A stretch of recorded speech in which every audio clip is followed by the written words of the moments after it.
ভাৰতবৰ্ষৰ মাতৃৰূপী প্ৰতীক ভাৰত মাতাৰ প্ৰতিচ্ছবি প্ৰতিপৰ্যয়ন কাৰ্যসূচী সমাপ্ত হৈছে। যুৱ শক্তিৰ দ্বাৰা বিশ্ব শ্ৰেষ্ঠ শক্তি হিচাপে ভাৰতবৰ্ষই নিজক প্ৰতিষ্ঠা কৰিব 2047 ভিতৰত। কাৰণ 2047 ভাৰতবৰ্ষই স্বাধীনতা লাভ কৰা 100 বছৰ সম্পূৰ্ণ হ'ব।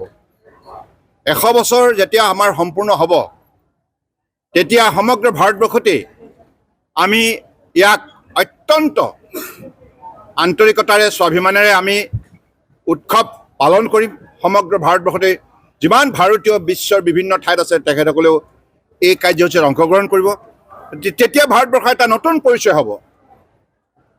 ভাৰতবৰ্ষ হ'ব বিশ্বৰ আটাইতকৈ সৰ্বাতোতকৈ শক্তিশালী উন্নত ৰাষ্ট্ৰ।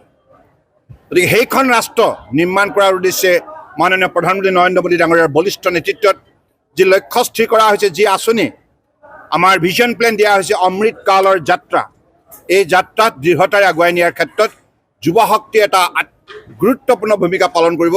সেইকাৰণে মাননীয় প্ৰধানমন্ত্ৰী ডাঙৰীয়াই 2014 চনৰ পৰাই ইউথ লেড ডেভেলপমেণ্ট অৰ্থাৎ যুৱ শক্তিক পৰিপক্ক কৰিবৰ বাবে, পাকৈত কৰিবৰ বাবে যিমানবিলাক কাৰ্যসূচী আঁচনি নীতিৰ প্ৰয়োজন সকলোবিলাক তেখেতে লোৱাৰ ফলত আজি যুৱকসকলে বিশেষভাৱে শক্তিশালী হৈছে, আত্মবিশ্বাস তেখেতসকলৰ দুগুণ বৃদ্ধি হৈছে আৰু নিশ্চিতভাৱে এইখন ভাৰতবৰ্ষই এটা সময়ত সেই পৰিচয় লাভ কৰিব, যিখন ভাৰতবৰ্ষই ক'ব যে আত্মনিৰ্ভৰ ভাৰত।